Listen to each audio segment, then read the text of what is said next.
Om Swastiastu. Perkenalkan, nama saya Nyamanai Canda Semawanti. Saya mahasiswa PG PAUD semester 2 dengan NIM 2011041006. Baiklah, jadi di sini saya akan menceritakan cerita rakyat Bali dengan menggunakan media pembelajaran wayang.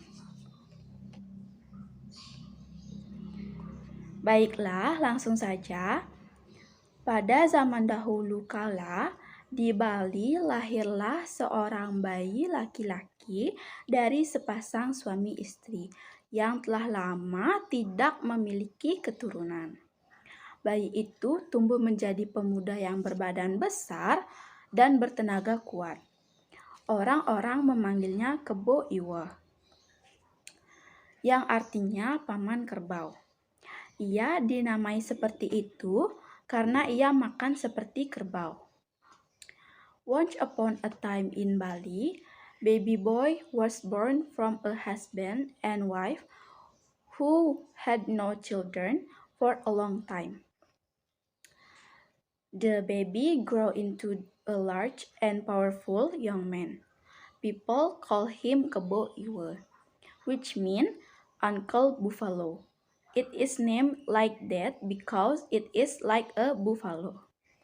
Dengan badannya yang besar, ia tidak kesulitan untuk mengalahkan siapa saja yang hendak mengganggu desanya.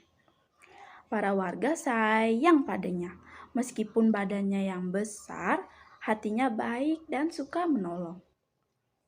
Suatu hari, Raja Bedahulu mengundang Kebo Iwa ke istana. Beliau hendak mengangkatnya menjadi patih. With his large body, he has no trouble defeating anyone who wants to disturb his village. The people love him. Despite his large body, his heart is kind and helpful. One day, King Bedahulu invited Kebo Iwa to the palace. He wanted to make him a governor. Lalu Raja Bedahulu berkata, "Aku ingin mengangkatmu menjadi seorang patih di kerajaanku." King Bedahulu said, "I want to make you a patih in my kingdom."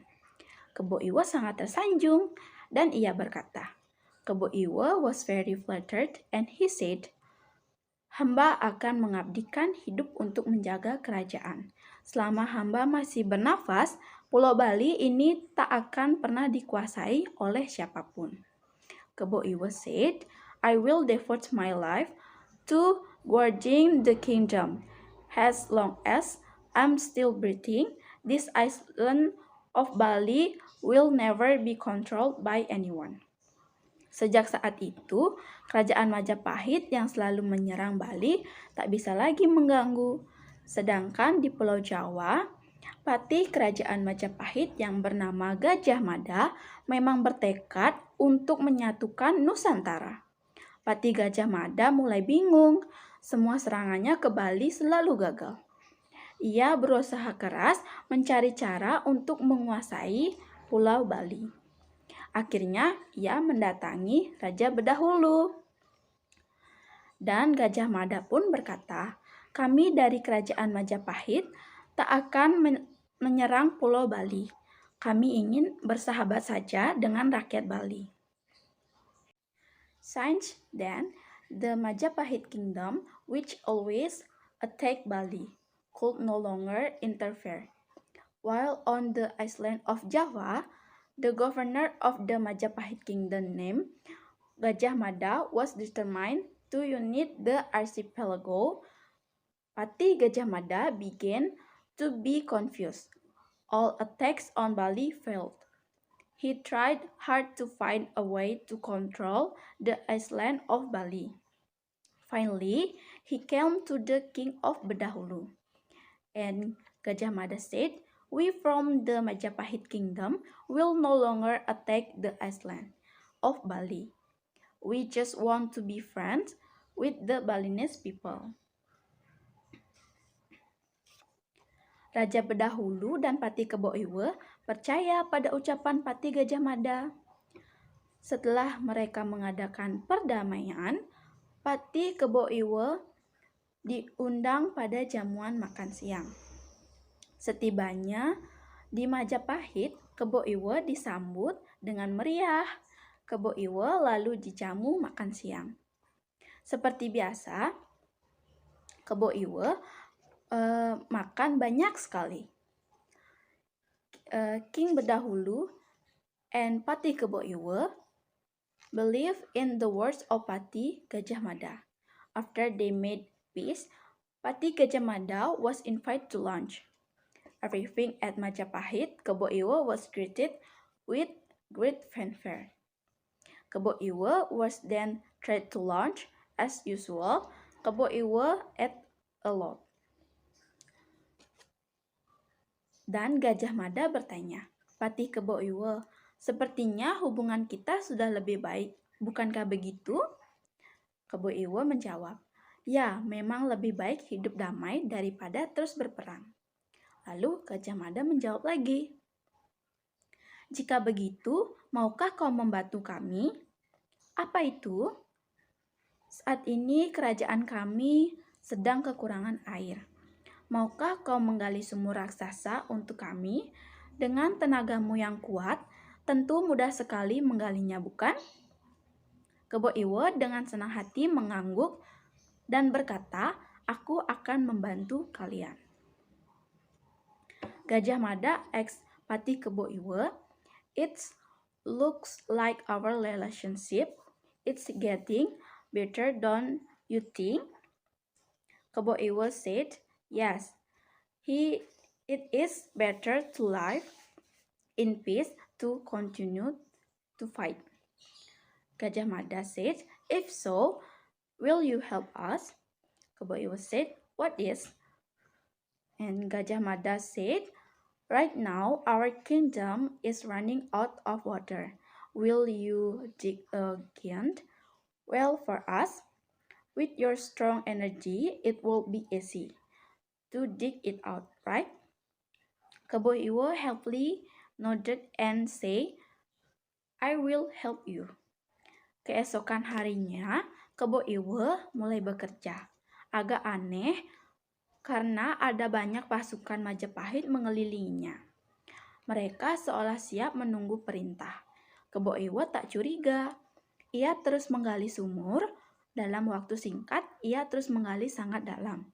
Tiba-tiba terdengar teriakan Patih Gajah Mada. Laksanakan! Timbun ia dengan batu. Bagai gempa bumi, batu-batu berhamburan ke dalam lubang sumur itu. Kebo Iwa shock. Ia tampak tak menyangka kalau ini adalah jebakan Patih Gajah Mada. The next day, Kebo Iwa start work. Rather strangely, many Majapahit troops surround him. They seem ready to wait for orders. Kebo Iwa did not suspect. He continued to dig that well. In a short time, he had already dug very deep. Suddenly, Patih Gajah Mada shouted, do it! Cover him with stones! Like an acorn, the stone flew into the well. Kebo Iwa was shocked. He did not think that this was a trap for Patih Gajah Mada. Dengan segenap tenaga, Kebo Iwa melempar balik batu-batu itu ke atas. Batu-batu itu mengenai para prajurit Majapahit. Kebo Iwa meleset keluar dan berkata, rupanya kau yang menjebakku. Ketahuilah, aku telah bersumpah selama aku masih hidup, Bali tak akan bisa ditaklukkan oleh siapapun. With all his strength, Kebo Iwa threw the stones back up. The stones hit the soldiers of Majapahit. Kebo Iwa shot out and said, so you set me up? You know, I have sworn, as long as I'm alive, Bali will not be conquered by anyone. Kebo Iwa terlibat pertarungan sengit melawan Patih Gajah Mada. Lalu Patih Gajah Mada berkata, "Menyerahlah Patih Kebo Iwo, niat kami hanya ingin mempersatukan Nusantara." Kebo Iwo tak peduli, ia terus menyerang dan menyerang. Setelah diam beberapa saat, Kebo Iwo berkata, "Aku tahu tujuanmu, tapi aku tak mungkin menyerah. Aku tak mau mengkhianati negara dan rajaku. Aku telah bersumpah untuk menjaga Bali seumur hidupku. Jika begitu, aku harus membunuhmu," kata Patih Gajah Mada. Kebo Iwo berkata, "Kau tak mungkin membunuhku. Aku memiliki kesaktian yang amat sangat. Kecuali satu hal, jika kau bisa menghancurkan gunung kapur dan mengoleskannya ke kepalaku, maka kesaktianku akan hilang." Akhirnya, Patih Gajah Mada berhasil. Kebo Iwo langsung lemas, seolah tak bertenaga lagi. Lalu Kebo Iwo berkata, "Kau menang, Patih. Bunuhlah aku, supaya kau bisa menguasai Bali." Kebo Iwo was involved in a fierce battle against with Patih Gajah Mada. Gajah Mada said, "Give up, Patih Kebo Iwo. Our intention is to unite the archipelago." Kebo Iwo don't scare. He kept attacking and attacking. After a moment of silence, Kebo Iwo said, "I know your goal, but I can't give up. I don't want to betray my country and my king. I have sworn to protect Bali for the rest of my life." "Then I have to kill you," said Patih Gajah Mada. Kebo Iwo said, "You can't kill me. I have supernatural powers.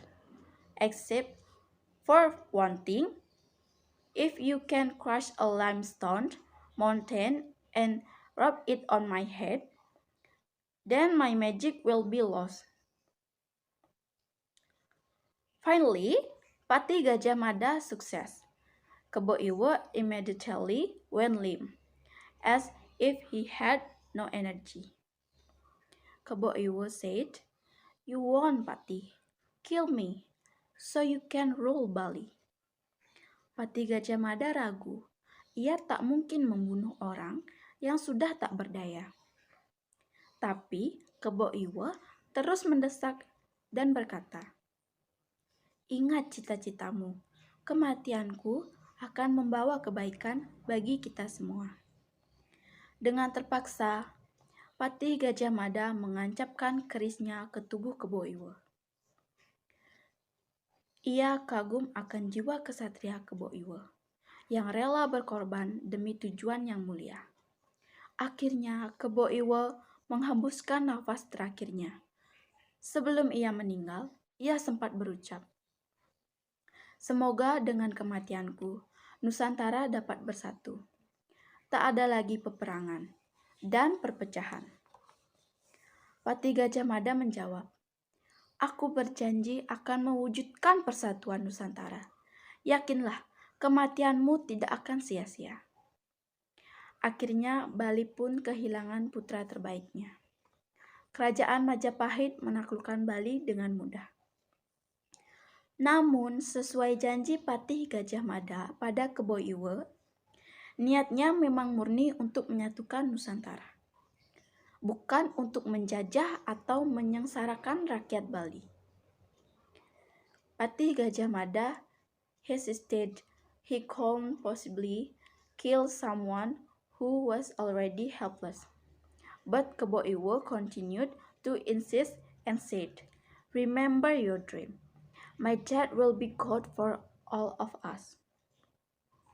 Reluctantly, Patih Gajah Mada stuck his stand into Kebo Iwo. He marveled at the spirit of the warrior Kebo Iwo, who was willing to sacrifice for a noble cause. Finally, Kebo Iwo breathed in his last. Before he died, he had said, "Hopefully, with my death, the archipelago can be united No more wars and divisions. Patih Gajah Mada hesitated. He could possibly kill someone who was already helpless.